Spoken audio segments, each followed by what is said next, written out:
Good morning po mga digma. So another day, another vlog po. Ngayon lang ulit ako makakapag-vlog mga digma. Maraya akong sinasikaso mga digma. So kape muna tayo. Nay, good morning. Hi.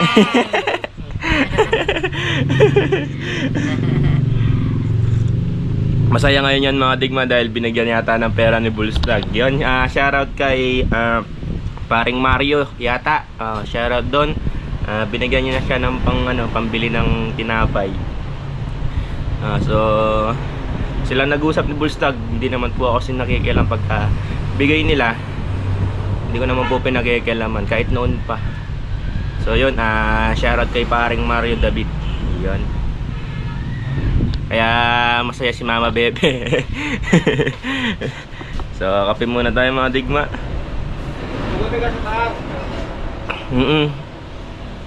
Dito rin si Kuya Baldo. Ayan.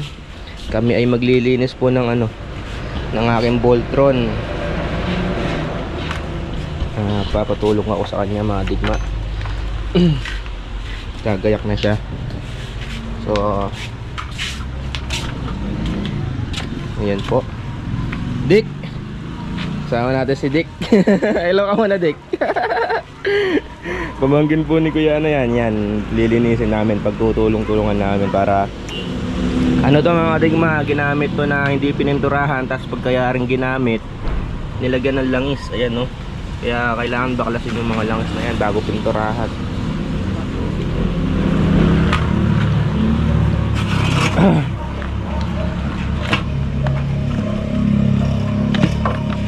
Ayan, bumili ako ng mga digma, yung steel brass na binabala sa sa dito. Tsaka dito sana, kaso walang uubra. Wala silang size na ganun kalaki sa tornilyo ng grinder namin, puro malalaki lang. Kaya yung sa na lang, papel de liha, yung bala. Yun no. Kaya naman ito mga digma, matibay ito, maraming pillow block.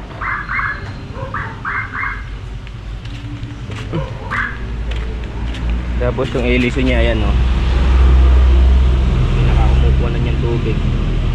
Wala pang kalawang. Ano nga to? 1 year lang nagamit. Kung papagawa ka ngayon nito mga digma, hindi man ganito kahaba, pero yung price niya yung 22,000 yata, yung haba niya is lang 12 feet. Ito nasa 16 feet yata to. Nabili ko lang ng 10,000 ko lang nabili. Ngayon ipipinturahan lang. Tsaka kaya naman nito, wala pang alog yung mga kanyang pillow block, pati yung mga bushing dito, pikit na pikit pa. Pati yung mga kanyang propeller, lang talaga yung mga langis na natuyo. So yung Borena sa akin yung grinder. Lang Lalay lang. oo, nakakabin, matalim pa yan. Pagka nagtabusar-busar ka na, doon pwede mo siyang diin.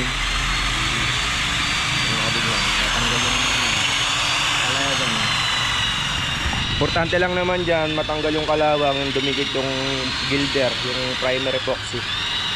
Basta matanggal lang, basta may kakapitan lang na medyo malinis, kaya nang lasunin yung ibang kalawang nun. Importante mabakbak yung kalawang at langis. Yun yung mga langis na yan, Di ba, di?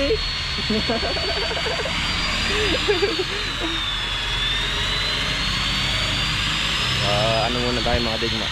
Gagaya ko yung grinder ko. Tayo mga digma.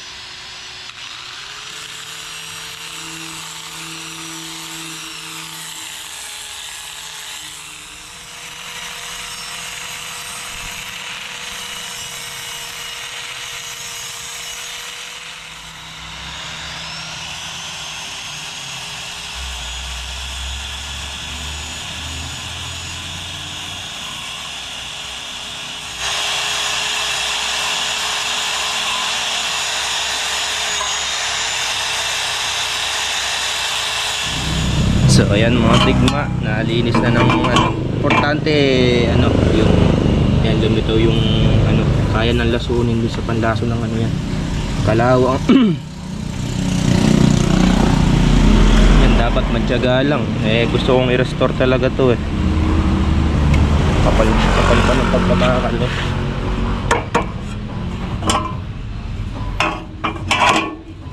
Ito yung mga dati niyang pintura, yung dating pintura niya. Kulay kalawang yan. Si Bulstag. Pag ito kanina, di ba makalawang to? Ayan. Makukuha na sa ano yan. Ano provider, malinis na rin. Makukuha na sa tubig-tubig.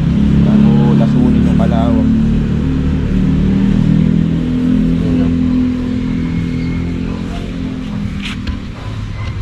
Yan ang mga digma, shoutout kay ano, kay Taga-Away, kay Junior Nagum. Nabibilib siya dito sa mga boldron namin mga digma Sa kanila daw walang ganito. Mario David Shoutout kay Tito Mario David. Yon. Nandiyan si Bulstag.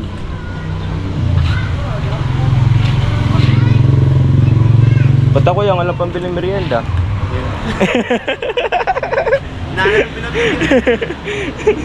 De, joke lang yan mga digma. Yun, konting gembot na lang mga digma. Natanggal na yung makapal na kalawang. Andito na kami sa side na to. Ayan ito, nag-uumpisa na kami. Konting na lang. Pwede nang isisin yung ng ano, tubig. Tapos patutuyuan. And then lalasunin na yung kalawang. Yung mga tira-tirang kalawang na yan. Tapos pintura na. So ayun, kain na po tayo mga digma. Ulam natin ay yun tsaka britong tilapia. Walang mga tayang tilapia. Kain po tayo mga digma. Ayaw mo. Jay! Yay! Kayo kumain ka na. Ang kadigma. Bahala kayo, inyong kumain. Kumain. Kaya maglala, wala naman lason to. Natatawa sila. Ayaw niyo kumain. Ayaw nyo kumain Nakapag Drink tayo mga digma. Ayang pamangkin ko. Makita na mga klase ko yan. Oh, maganda ka naman talaga. Oh, kumain, magandang kumain. Kain po talaga. Ayaw, kumain ka na din dyan. Ano naman siya? Kalba. Oh, yun, Oh, may may bisita bisita pa. pa. Ay? Ano na? Kita yung boyfriend niya. Sarap ng digma. Kailan ako nagka-boyfriend?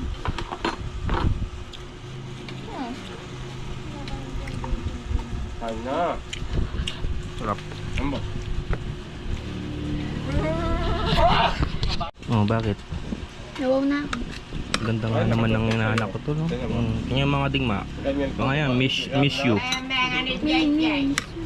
Ay, nakatusok sa'yo. Magulo mga digma pag andyan sila. Jay! Nahiya sila. Katong, kain ka ng kain. Para pwede ka lumaki. Yan mga digma, daniting. Nasaan ba yun? Nandito lang yun Pare-paras lang kayo mukhang tanga ng bata. Buti ako. Pinapakita nila mga digma yung mga bata pa sila yung mga picture nila. Wala. Uy, meron ka din dito kasama sa ate. Patingnan ko ngayon tayo kay Tongtong. Patingnan yung kay Tongtong. Kasi ngayon malalaki na sila dahil si Batang Kadigma, kalos laki ko na. Oo. Yung mas Tingnan nyo naman yung si Tongtong, oh.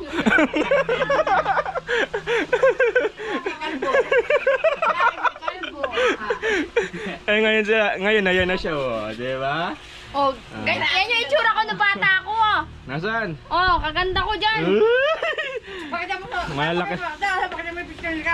Malaki na sila ngayon mga Bata digma. ka, gano'n ka. Ngayon, ganyan ka na. Ayun kay Kuya Jeric, yung bata si Kuya Jeric. Kay Micah. Yung buhok mo pa nun, no? Kay Micah yung kay si Derek. Dati kasi mga digma, syempre, mga bata pa. Hindi pa marunong umanggulo. Ayun, sino yun, no? Ito. Ay si Alden Richard yan. Dalawang swipe. Pag ganyan pa. Batang kadigma. Oh. Oh. Nasaan? Ay, ito si Alden Richard to eh. Tingnan mo mga digma. Alden Richard. Hindi ako po yan nung nag-aaral. Yan, ako yan nung nag-aaral pa ako ng high school. Ngayon nagbubukid na. Gusto niya makita, oh. Sa akin na naman. Kulang Ayo, tingnan mo mukhang tanga si Carla nung bata. Oh. Oh, tama na. Alam mo Mukha na ba? ako. Kulang na lang. Dalawang gatang din kayo. Ay, kainit. Pahinga lang tayo and then balik tayo. So, ayan mga digma, nabanlawan na namin yan. Mukhang may kalawang pa rin pero importante dyan eh wala na yung yung langis na makapal. Ayan. Kaya mahirap itong welding. Ano na yung dyan. Lalasunin ko na lang yung kalawang niyan. Importante yung yung langis na ya. Ilang beses namin sinabunan. 3 beses yata namin sinabunan mga digma. Para matanggal yung makapal na. Magaling din yung nagano no ya. Magaling din yung Wala mang kalawang. para nga naman hindi kainin ng kalawang mga digma. Pero yan mukhang makalawang pa rin pero wala na yung langis. Yung konti-konting kalawang na yun kaya na ng lason niya. Kaso makulimlim ang langit. Hindi natin alam kung makakapagpintura tayo. Yung dating pinta niya ito mga digma, oh. Kulay mamula-mula. Yan yung gamit kong pintura mga digma. Kahit sa bangka, ayan oh. Builder epoxy primer. Kailangan pagka nagtimpla ka nyan, mauubos siya mga digma. Kasi pag hindi mo napinturahan, titigas siya. Hindi mo na siya magagamit. Kaya dapat pagka timpla, apply agad para hindi siya tumigas. Yan ang gamit kong pintura. Kahit sa bangka, ganyan ang ginagamit. Yan mga digma. Yan na, lasunin na natin yung kalawang para dumigit yung yung pintura. Agad lang naman matutuyo yan. Oo, mabilis lang matuyo yan.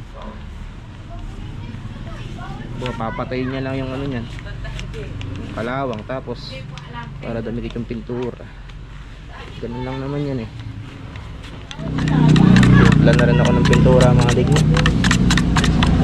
Sila na lang naglalason. Yan, si Kay Jobot.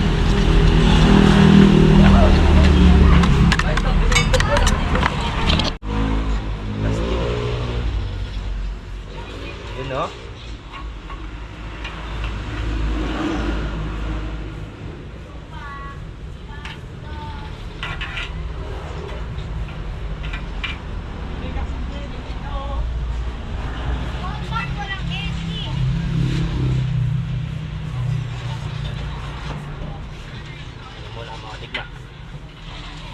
First coating.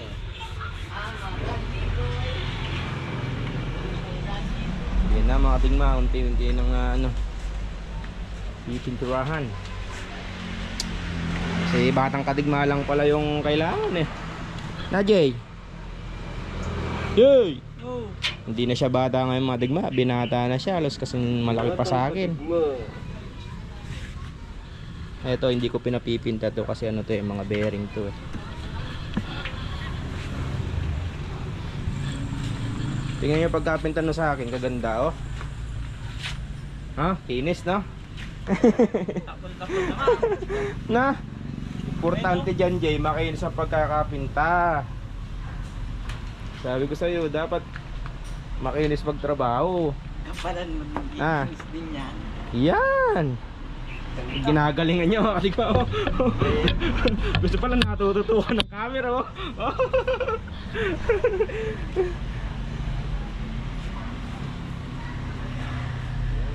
Hindi, okay lang yan. Ganyan talaga yan, kagad talagang tumitigas yung pintura na yan. Kaya makapit. Yan yung mga digma oh, kalaki na. Parang kayo. Oh, pati yun niya.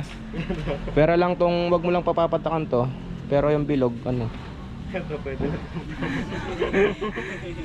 Wag yan. Etang.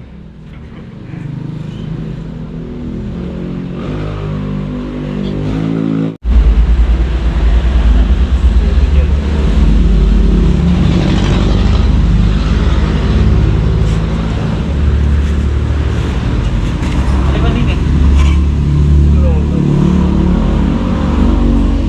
Eko, hindi na ako eko eh.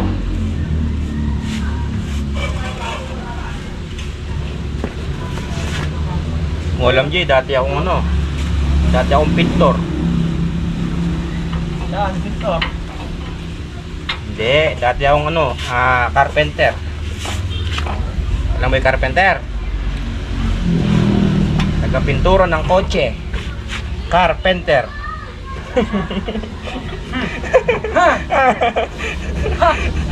Ay, carpenter pala yun. Kala ko carpenter.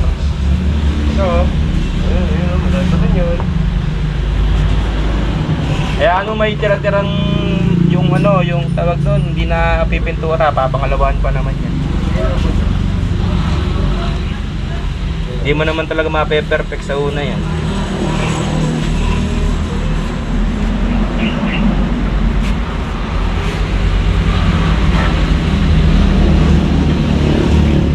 So ayan mga digma, tapos na po siya.